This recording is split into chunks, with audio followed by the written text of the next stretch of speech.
Hey guys, we're back again. This time with Don't Eat the Cashier. So this is a game by Miloff, and it is about... Dun dun dun. Congratulations, you've just landed a night shift at a gas station for minimum wage. Spooky enough already. But your customers tonight aren't exactly human. Meet talkative monsters, flirt with an eldritch being, pet a werewolf, and try not to end up on the menu. Your choices shape your relationships and ending, from romantic to nightmarish. So there's 3 unique monsters and 1 charming manager, 9 endings, and every choice matters, and they notice everything we do. Oh my gosh, this is already bad. Okay. Have a great night shift, human organism. I love this. This is so precious. Okay. Okay, I guess let's just do it.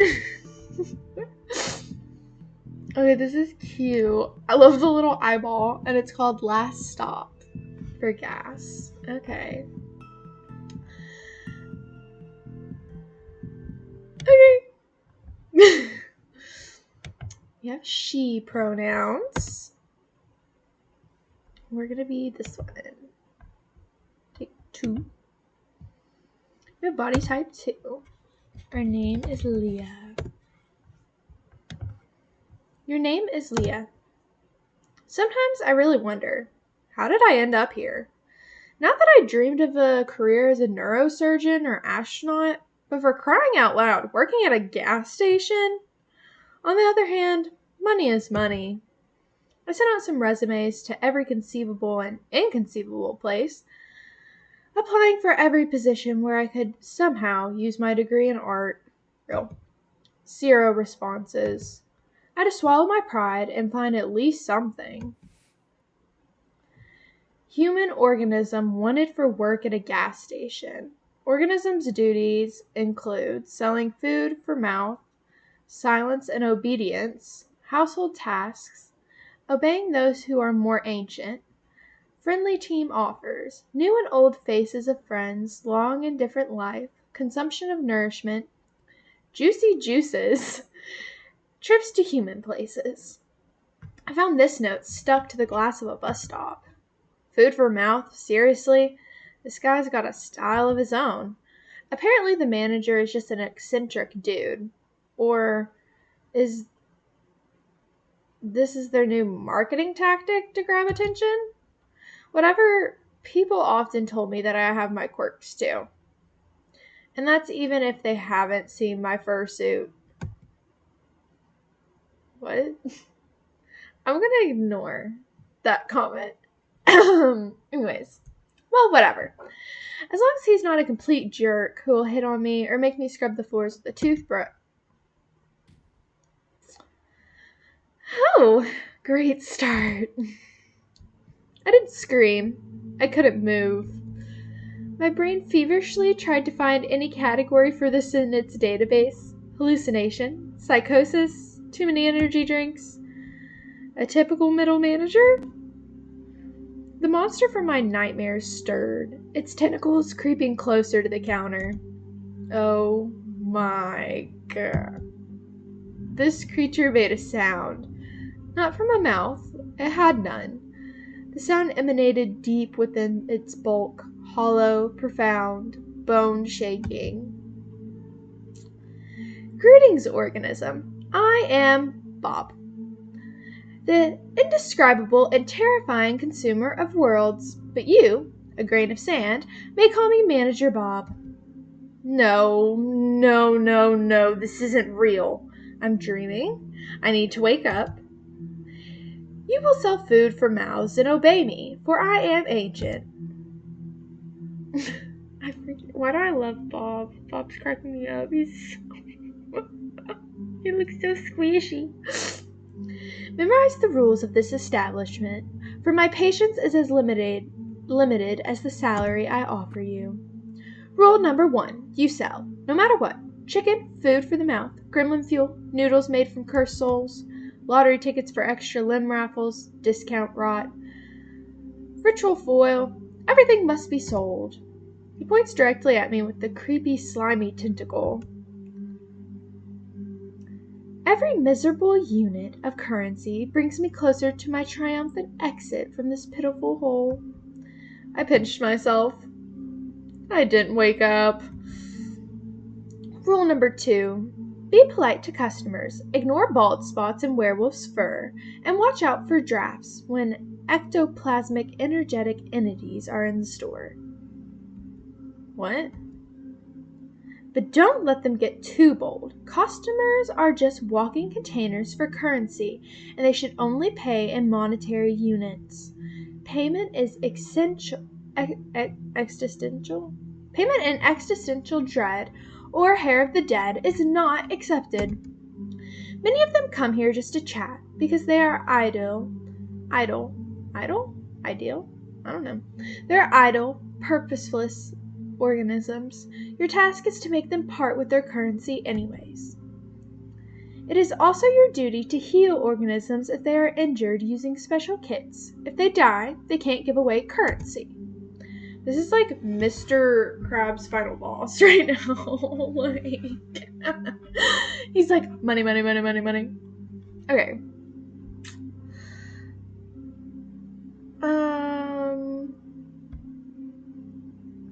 We're just gonna... I kind of want to be like, what? We'll hold back. Excuse me, dear sir. You seem to have mentioned werewolves and ectoplasm?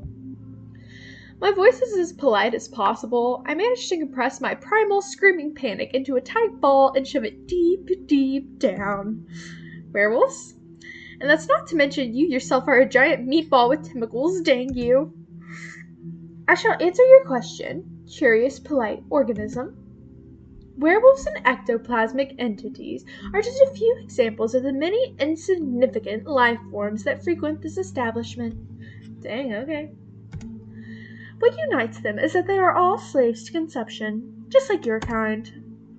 As for my nature, I am your immediate supervisor and the guarantor of your future financial prosperity. He makes everything sound beautiful. Like, I imagine his little tentacles like clasped right now, being like, you know. I'm at a gas station for monsters. I got a job at, I don't know how to pronounce that, for minimal wage. This is all you need to know. No, I only decide what I need to know. Girl, why would I say that? That really is all I need to know. I fear any more knowledge will surely drive me insane.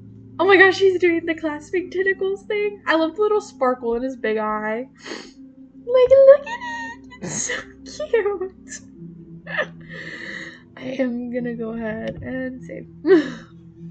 For the first time, something resembling approval flickered across Bob's many-eyed face. Oh, we got a little heart from him. A rare and unexpected display of the grains of wisdom that have not yet left the human species. Embrace your ignorance, let it become your shield, and direct the path to status of Human Employee of the Month. Do I have to work here for a whole month? Girl, we need money. And what does the Human Employee of the Month get? A cash bonus of 25 cents. I understand that you, human, are already extremely excited about this, but that is not all. You will also have access to the elite manager's restroom for one full work cycle. Wow, that sounds amazing. Thanks, Bob.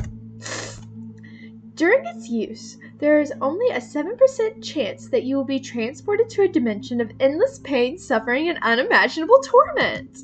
Truly generous. He suddenly places a jar in front of me on the counter.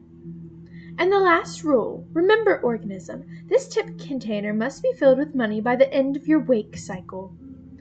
If the bottom of the jar is visible, you will clean the sanitary rooms with the object in the dimension of absolute horrors and suffering for 2,510 years. Great. I couldn't take my eyes off the fork. The potential tool of my eternal servitude. At this moment, my mind is fully I don't know what that word even is or what it means. Yes, I was hired by a multi-eyed cosmic architect squid.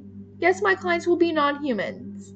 Yes, I will be threatened with a fork and eternal toilet cleaning. How could anyone clean anything with a fork? The sample will happen if you even think of escaping before the end of your work contract. My ocular sensorium perceives the subtlest of matters. It will detect you in any corner of this pitiful planetary sphere. Crap, I'm stuck here. I'm in a trap. Do you understand, organism? Goodness, okay. Great. Girl, why would we say that? Yes, sir. Acceptable. I earned another little heart from him. Goodbye, organism. Good luck in your current acquisition and button pressing. Could you show me exactly how to press the buttons? Points at the buttons of the vending machine. That's funny. I want to do that one. I pointed the sticky buttons of the vending machine. Bob's central eye looks at my fingers, then the machine, then back to my face. The creature sighs. The tinsel extends from his body with torturous slowness. With the drama of a pianist placing one last tragic note, the tip of the tentacle presses down. Clink. Bob waits expectantly. Got it. Your capacity for learning is phenomenal.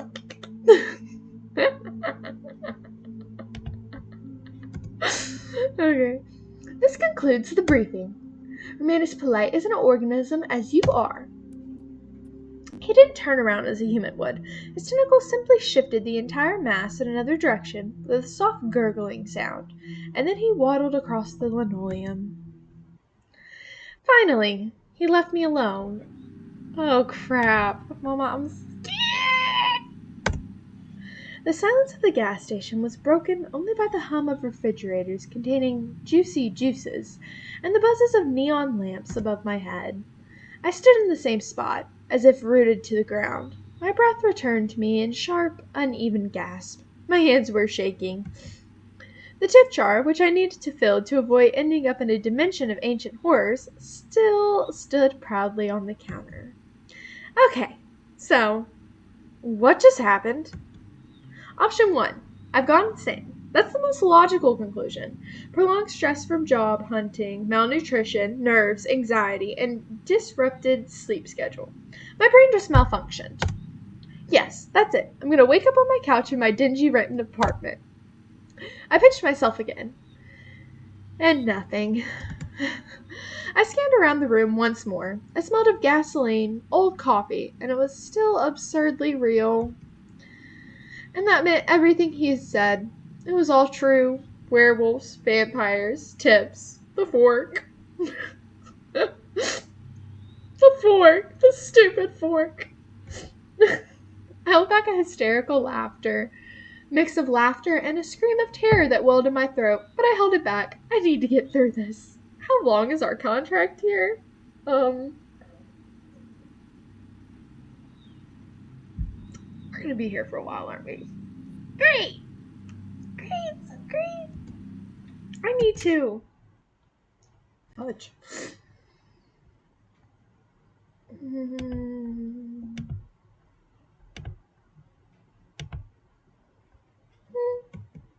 Oh no. Don't tell me that's the first customer. Ooh. I don't like that noise. Bells? What the hell? Oh, crap. Hi. Where the heck did this cloud come from? It took great effort not to look away from those red eyes burning in the pitch black darkness. Is he amused? Is he wondering if I'm tasty? Bob didn't exactly give me any guarantee that I won't get devoured at work. My brain, still recovering from the encounter with Bob, was frantically trying to figure out how to break this ringing silence. You can't just appear with the sound of a creepy piano, sir. Okay. Isn't it strange that I work at a gas station for a couple bucks, yet you are the one who wears the gestures hat? Good evening, sir. What would you like to purchase? Please don't eat me. I'm just a miserable, tasteless cashier. These are all great options.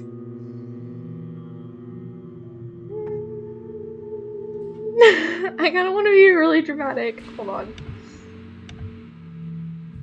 Ah. Eat you? Oh, no, no, no. My dear slice of mortal anxiety. What a dreadful suggestion. I would never be so rude. I'm merely a traveler here, not a predator.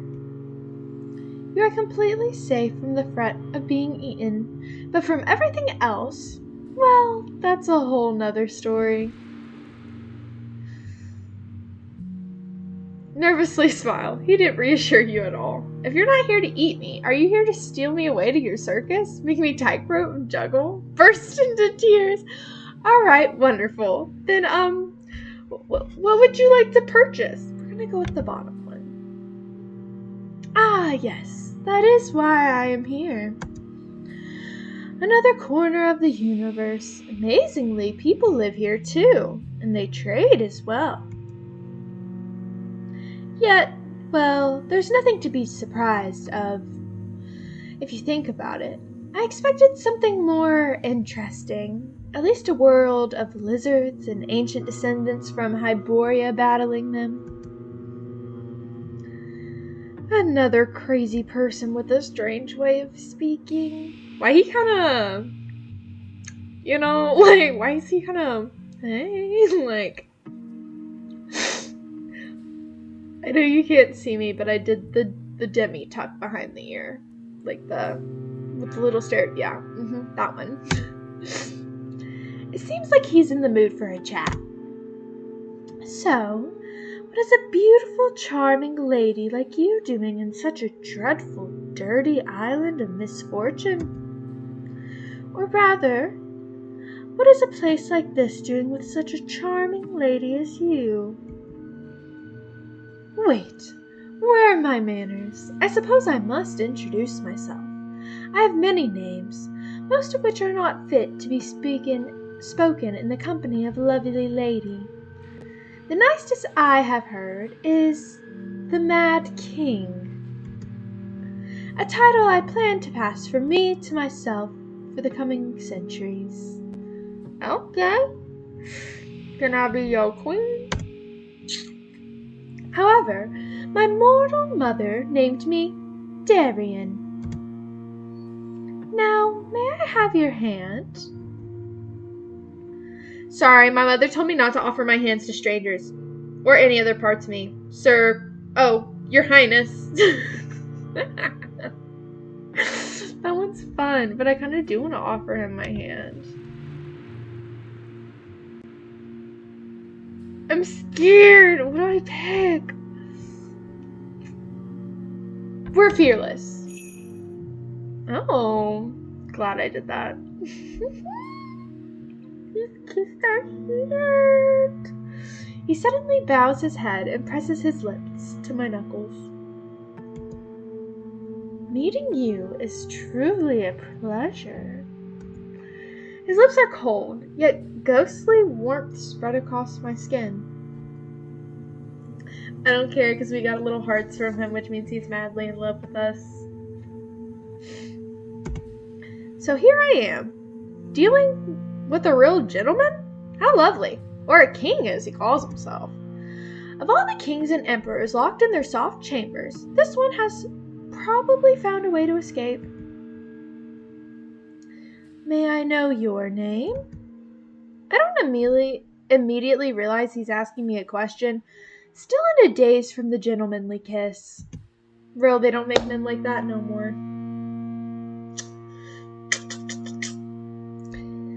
My name is Leah. I am also a queen of the gas station. My name is Leah, sir. I refuse to reveal my true name. Demons always do terrible things with them. My name is Leah, but my friends call me Big D, or they would if I had any.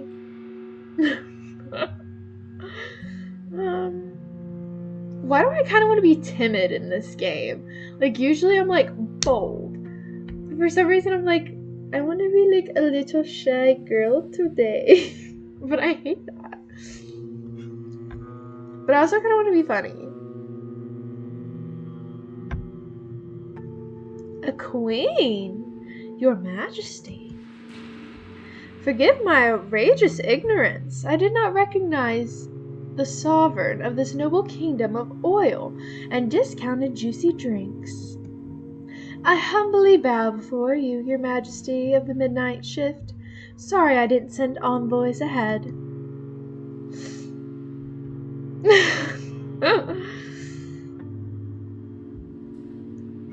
I grant you my royal pardon. A pardon from the queen herself. How my wounded soul rejoices. I am redeemed, reborn in the light of your mercy. I kind of love this. This act of mercy will be sung by the poets of my realm, those who can still rhyme rather than just swallow in alcoholic oblivion. You know, my company has a especially interesting effect on the artistic types, as I've discovered. Nothing surprising there. Seems I've gone mad myself, or halfway there. Maybe it happened around the time I decided to become an artist. Sorry, why is he kinda... like, he just kinda looks good. Like, am I insane? Do I have problems? Maybe. Maybe. I'm indeed exchanging silly jokes with some mysterious toothy entity, as if it's nothing. And that entity kissed my hand. Maybe I just adapt to this new profession really quickly. Or perhaps I had a stash of nerves of steel in a bag. I can't shake the feeling, though, that this clown is about to explode himself or blow me up. I feel like my brain's turning into jelly.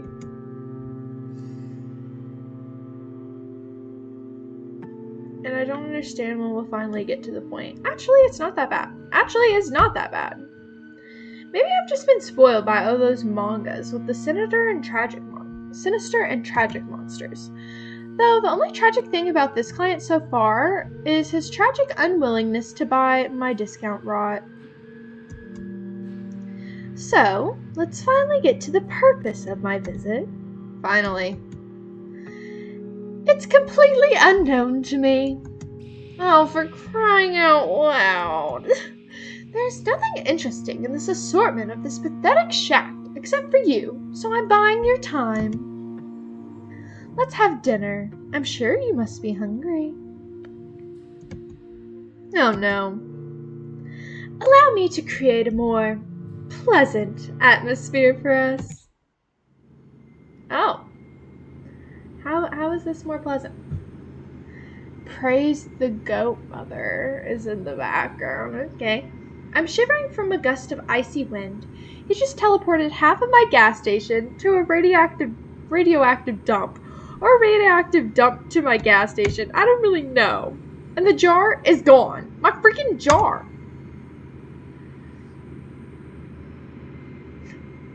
Put it back the way it was. And the jar. The jar. Look, my rental apartment. It seems to smell less now.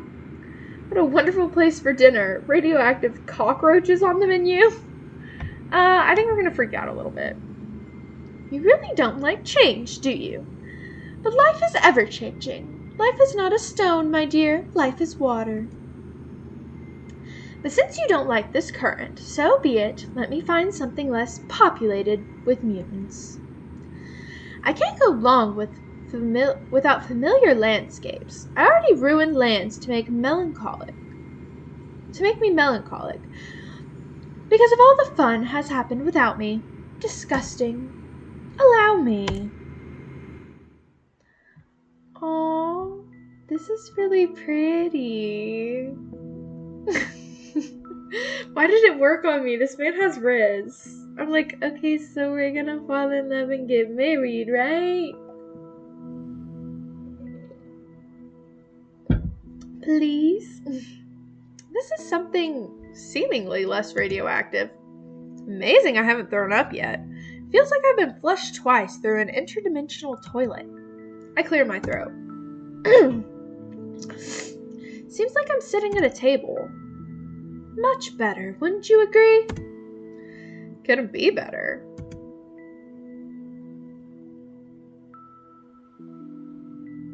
It's beautiful here and strange. Is this your home? Words of a true poet, Leah. My two favorite categories, strange and beautiful. This place is much more than a home. It's my cage and my greatest canvas for creativity. Every ugly tree, every mad toad, every eye-bearing mushroom, it's all a piece of me. A marvelous place, except for where the rocks grow legs and start running. Including those people make their homes out of. And now you're a part of this place too. Isn't it wonderful? I'm slowly getting used to the landscape. The fireflies here are quite charming. But it'd be better without that frog with a human face. Yeah, I peeped that. I just ignored it. The frog notices me too. It lets out a sad croak and then looks at me with an expression of deep existential despair. Who's that? Oh, that's Lori, one of the brave souls who dare to challenge my authority, my dearest friend, who once walked upon the path of adventure. However, he did foresee the possibility of being turned into a frog on a whim. He even tried to wield his tiny froggy legs. Fought to the end, a true warrior. Now, however, his foes are mosquitoes and bigger frogs. Tell me, dear, does he bother you? His little existential froggy crisis, I mean. Is it ruining the ambiance? I don't know why I keep on giving him different accents. I can't pick one, so I just kind of voices for, like I'm just trying to find one. He looks at me with an interested expression.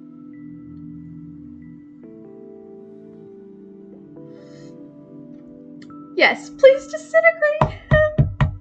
Can you remove him gently? He suffered enough. I don't mind, Lorelai. No, I want him to watch. Dang. I don't want to say something nice because I think he's going to hurt me. But what if I did? What a soft heart you have. My father used to say, a soft heart means soft brains. But I find all things soft quite charming. Yeah, but I didn't get hearts.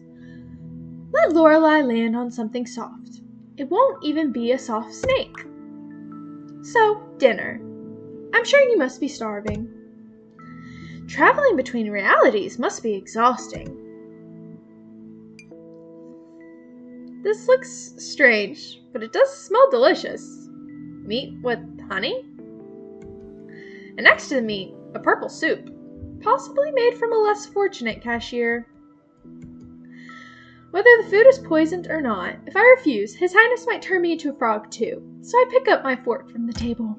And this is the most delicious thing I've ever tasted. It's 100 times better than these cheap instant noodles I usually buy in the supermarket. Even the fact that I'm currently in some other universe surprisingly doesn't seem to harm my appetite. It seems you enjoy your cuisine. My chefs have always managed to cook well, on those occasions when I've noticed it. I assure you, you won't regret this dinner, at least not for the first half hour after the meal. What do you mean, the first half hour after? What's gonna happen to me after that time's up, sir?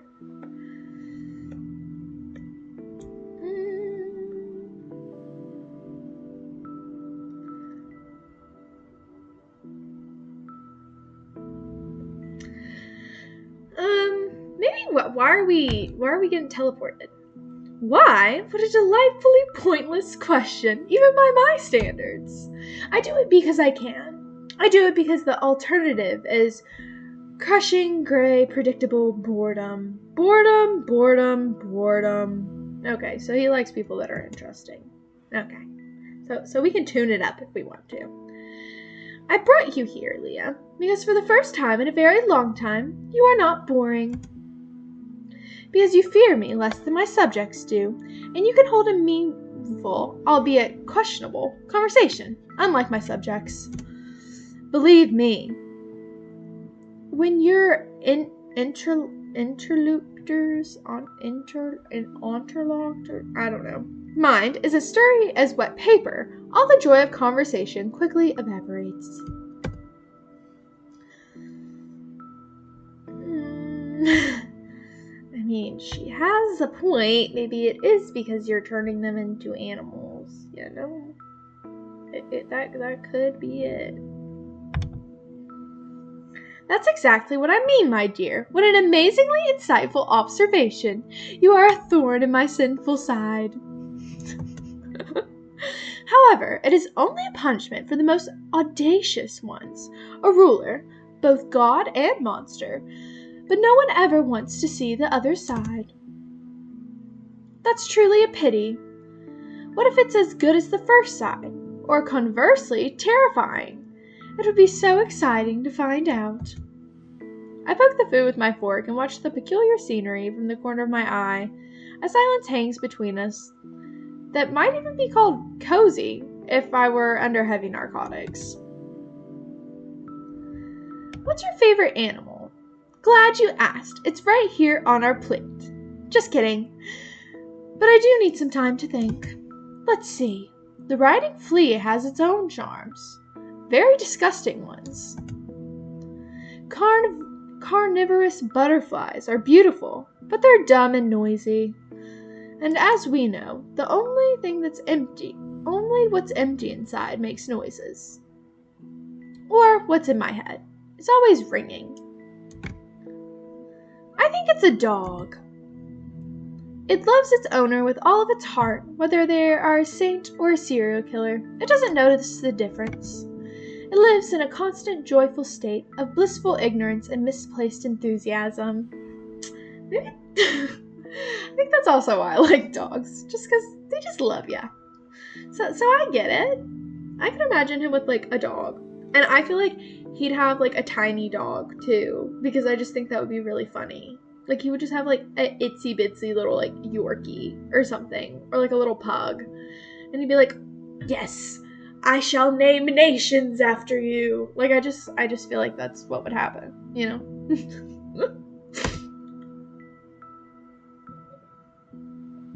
A creature that finds endless joy in the utter meaninglessness. It is truly inspiring. Dogs are the gestures of the animal world, and I adore them for it. Especially the small, wrinkly ones. I literally just called it. And what about you? I said pug, did I not? Cats. To them were probably the gestures. Oh, indeed. They are true rulers of this reality, tiny furry gods of apathy and disdain. And we are their obedient, foolish caretakers. But I've been lucky enough to escape the tyranny and instead enjoy my own and feed those around me. I return to my meal, and just as I chew another bite, I hear His Highness's voice. By the way, how does the meat taste? Oh, I'm scared. Ah! Oh, dang it, I knew that was coming. Ah, dang it. Why did you have to tell me what it was? I didn't want to know. Is the human flesh tender enough? My fork freezes halfway. Why the hell is there human flesh on my plate?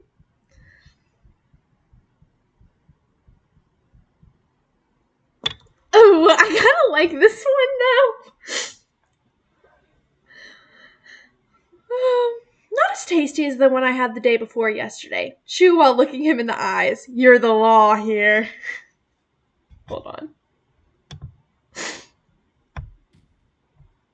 Look at his face. I met his gaze slowly with all authority, placing a piece of meat in my mouth and began to chew without breaking eye contact. I can't remember ever seeing someone so shocked in my life. His mad grin vanishes, his eyes widen, and his own fork freezes halfway to his mouth. Oh gosh, he's gonna kill us. But I had to. I thought it was so funny. Oh gosh, I'm scared. For one precious, gloriously sweet moment, the Lord of Chaos is completely and utterly baffled. Oh, okay. No, he loves us. Okay, it's fine. Had me stress it out. My dear, you are a true treasure. You didn't just call my bluff, you raised the stakes to the sky. No, it's certainly not human. It's just venison, as far as I can tell by the taste. Not very intelligent. It's definitely not Timmy, our carpenter, who unexpectedly disappeared near the large kitchen cauldron. Perfectly sized to fit in. Definitely not. I've personally issued several decrees related to cannibalism, perhaps concerning its prohibition. But that's besides the point. I rarely have visitors. I'd like to tell you about the other interesting guests. After all, it is the most fascinating thing I can share with you. For a place where mushrooms with eyes grow, it can be incredibly dull here. Shadows in the clearing thicken and stir. They detach from the gnarled trees, rising up from the ground like black ink, and spread across the wall. Dancing and intertwining, they prepare to perform their master's whim. Behold this incredibly crooked castle, dear. Crooked to the point of absurdity. Sadly. In reality, its curves took far more aesthetic. But give the creator some leeway for expressivism.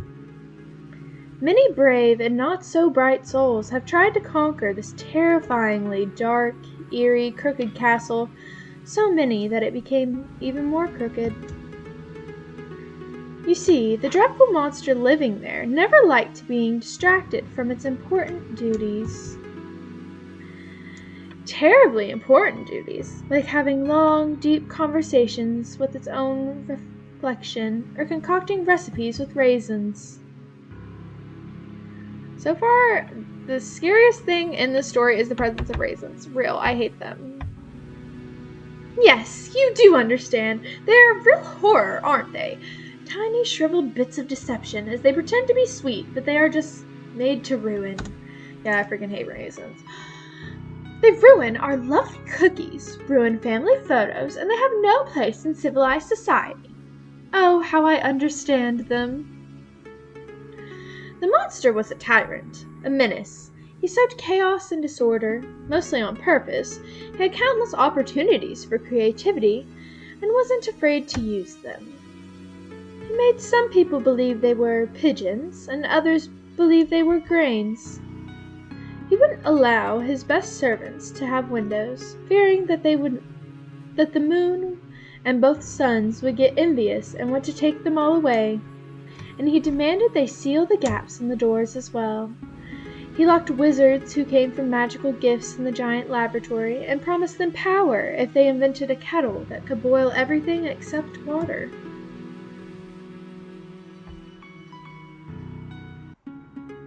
Who won, the pigeons or the grains? My lovely lady, it wasn't a war, but rather a true paranoid masterpiece, a ballet of survival. For a glorious week, my ballroom was the stage of feathered cooing apocalypse. I knew he was talking about himself. Pigeons flocked into huge proud groups, occupying high places on chandeliers and bookshelves. Grains learned to hide under rugs, pretend to be lifeless, and attack only when pigeons turned away. They were alliances, betrayal, and the seed that fell in love with the pigeon. Nothing topped this story that year, nor was anything worse, but I digress. But behold, a ray of light in the dark kingdom, the first hero, I said Lorelei, I'm pretty sure, when I was introducing the frog. This is the frog.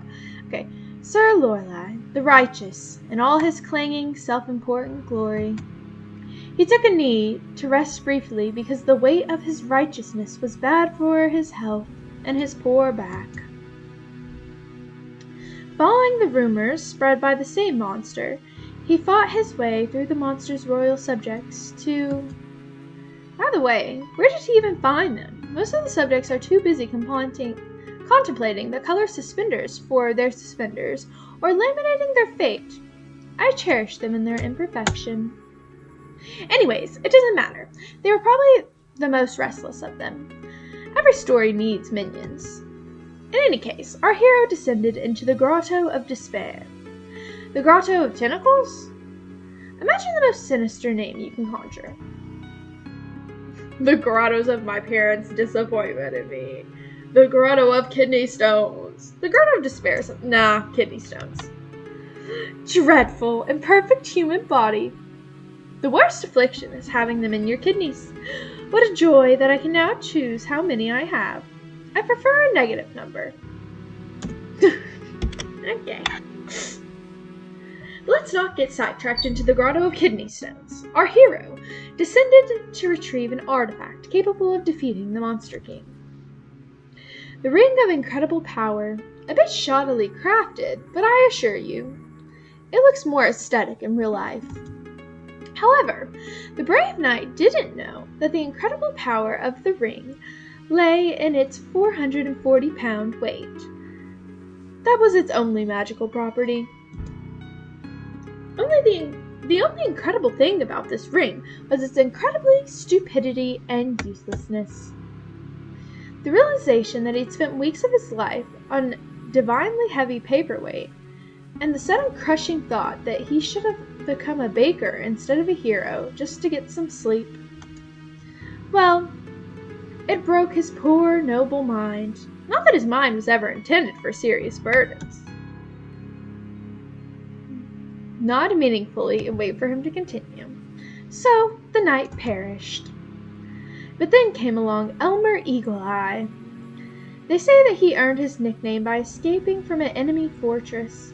On the third day of his captivity, he noticed his prison cell was lacking a fourth wall. It took you 3 days? Okay. An archer of legendary skill who tried to kill me with a precise shot. Constantly. During breakfast, while bathing, at balls, during sleep, and even when I was devising my plan to get rid of him. The audacity. I hate just killing them. Turning them into madmen is so much more fun. And I bestowed a little curse upon the elf as well. I made it so that every time he drew his bowstring, he'd hear the most annoying melody in his ears. The Elmer was a terrible racist. He hated dwarves, so naturally, the melody became the national anthem of the dwarves. Why do I love him? I love that! Played in loop by a bagpipe orchestra. The pure rage it provoked derailed his aim every time. Eventually, he stormed the castle, dropped his bow, and begged for a job in my court in exchange for changing the song to anything else. He was desperate, and I was a villain. Everything aligned incredibly well. Now he's my royal huntsman. The Dwarf March is replaced by lively 11C shanty, and no one dare accuse me of being callous or heartless. Now he has a salary, good food, clothing, entertainment, and a full guarantee of non-dismemberment. You missed the opportunity to change his dwarf national anthem into dwarf serenades. Leah, where were you before? Hoarse odes and comparisons to long staccatos, endless rhymed verses that shine of our beloved's beard. It's refined devilish thing. Why didn't I think of that myself? To torment a man not with the sounds of war or patriotism, but the clumsy heartfelt caterwaddling of species he despises, turning a love song into an instrument of pure, heart-wrenching agony. Brilliant. Well, I'll steal your idea for the future. And finally, the witch. In a classic giant hat, under which you could easily fit another witch. She tried a different approach. Seduction. She attempted to charm me, to gain my trust, to become my spouse. A fatal miscalculation. She didn't consider the fact that I never trusted big hats, or people, especially when both come hand in hand. And those who wear suspenders and a belt at the same time, A person who doesn't even trust their own pants certainly doesn't earn the trust of His Highness. Then again, I don't trust His Highness either. I don't trust myself, especially the left side of my brain, especially on Thursdays. But back to hats. I love him. I don't like big hats either. You are my kindred spirit. Those hats are so pretentious, so self-assured. They block the view and get stuck in doorways and always hint that the wearer is compensating for something.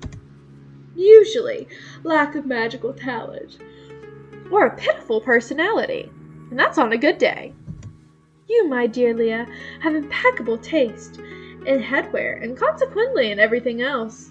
It's scientifically proven fact. Meanwhile, the witch was quite overt in her murderous intentions, jingling with all her concealed weapons. Why does a witch need so many hidden blades? She must have been very bad at witchery. In any case, she now resides in my dungeon. And you see, I haven't decided what to do with her yet. Her fate is a blank slate, a story yet to be written, so I offer you the pen. I simply adore random choices. Give me yours, Leah. What punishment befits her? What? Does he really want me to decide what to do with a real person? Can I even save her? And does it matter what I choose? Everything here follows all his whimsy anyways. But as long as I play the circus monkey, I have a chance to get out of here alive. Maybe I should just entertain him. Dang, what should I do? Think of the craziest thing that would be to spare her. No one would expect that. Turn her into a hat. A small one. Why do I want to turn her into a hat?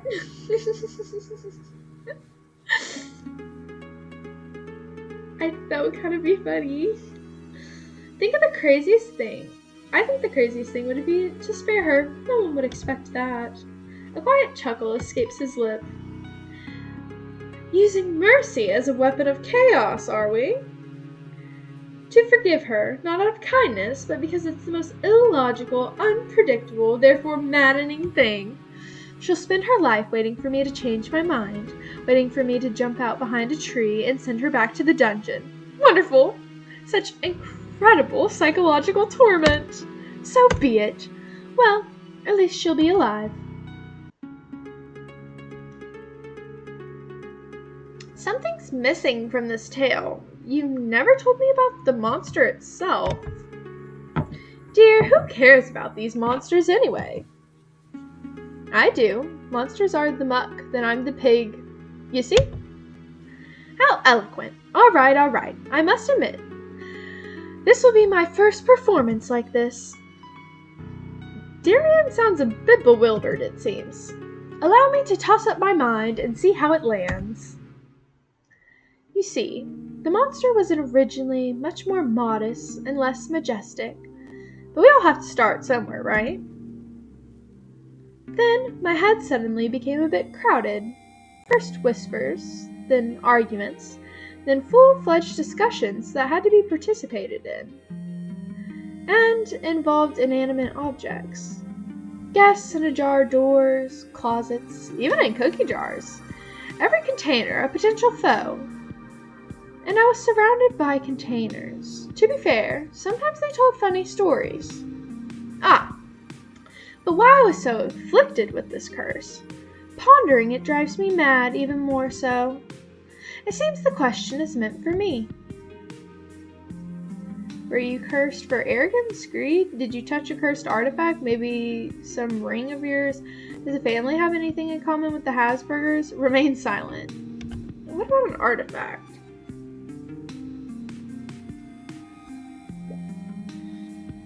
Oh dear, I'm afraid you have confused cause and effect. It is I who drives rings mad, not the other way around. Any poor innocent artifact I happen to touch might start screaming uncontrollably, or try to ask those around it the meaning of its lives. No, I'm afraid it's a bit more banal. It's about rotten blood, too pure. I beg your pardon.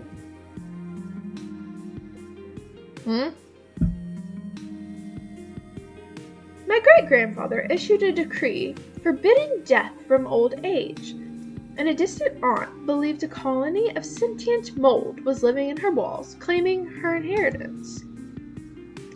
But I always thought I would be spared this fate. I had to be temporarily isolated to avoid embarrassing any guest at royal balls, with the young prince pointing at a noble lord saying, "Ha ha, the gnomes finally got out from under my bed."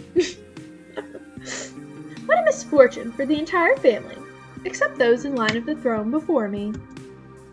My death would have solved many problems for my family, and indeed many of my own problems too. I made a decision. We made it, to be precise. There was already a whole council of us by then, so he has multiple personalities, is what I'm hearing. However, Chaos had other plans, a god, a goddess, a cosmic clerical error. I don't know. Some ancient and terribly bored found itself a new source of entertainment. It offered me a throne, my own corner of reality to rule, where the fragments of my mind would become the laws of the land. No more restrictions, or pants for my subjects if I wished. My subjects at first, they disagreed, but then came to terms, or their minds changed to fit their new realities, and here I am. A dramatic silence ensues. Perhaps I am the first being to hear the story in centuries of his existence. I must choose my next words very carefully. Will you give me a tip?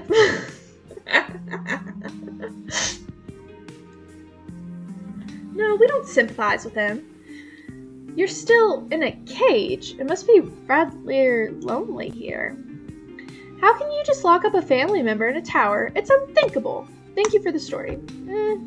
You must be lonely. No cages. More like a playground, with surprisingly silent infants. But I don't blame them.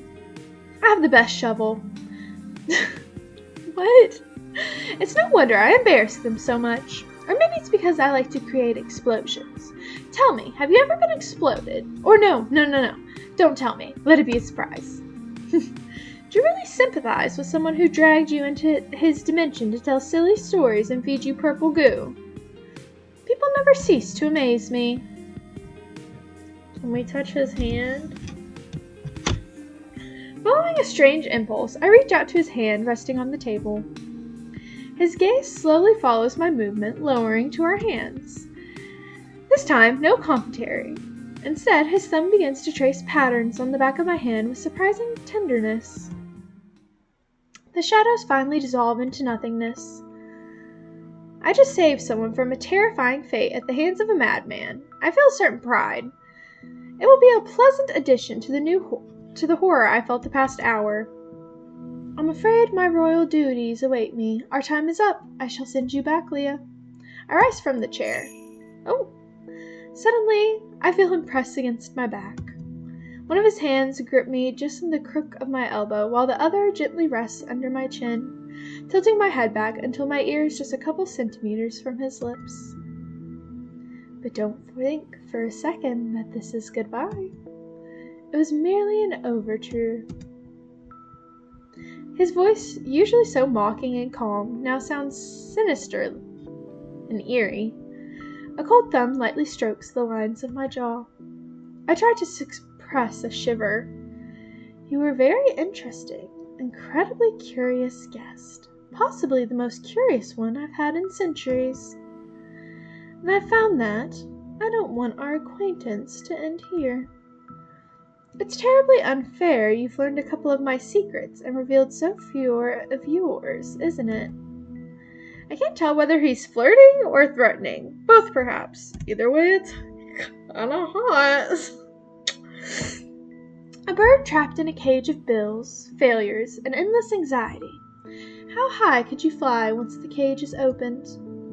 Your shift will end, the sun will rise, and you'll want to head home, perhaps on something more elegant than a bus, maybe in a carriage of polished bones. We will meet again, Leah, very, very soon, and next time, I won't let you go so quickly. I squeeze my eyes shut. Dang it! We didn't get any tips. We're gonna die. Dang it. The light is blinding, even with my eyes closed. So unusual after all that darkness. The jar is full of money! Yay! I was literally freaking out. It's all worth it. Greetings, organism. How is your work progressing? I see the first transaction was successful. Acceptable. This still doesn't save you from the threat of cleaning sanitary facilities, but it's a wonderful starting point for your entire tiny life. Even more than successful, the client tried to fill the entire station with money, probably due to an extreme affection for you, organism. Unfortunately, the terms of intergalactic treaty do not allow such actions. Tips exceeding the amount set by the council, approximately percent, were disintegrated to my great regret. To my regret as well. So the mad god from another world likes me. In some sense, that's possibly worse than not being liked at all.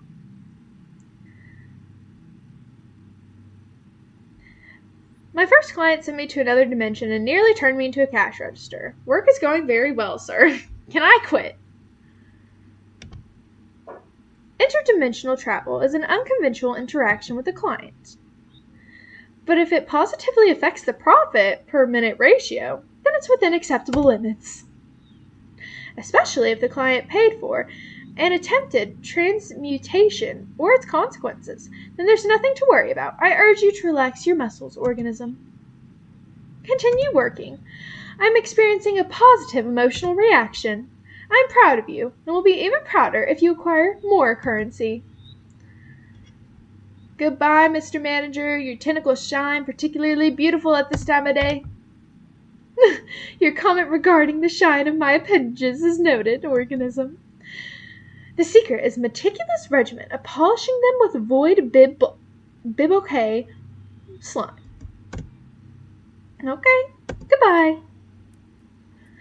He slaps across the floor to his office. Okay, we're gonna end this one here.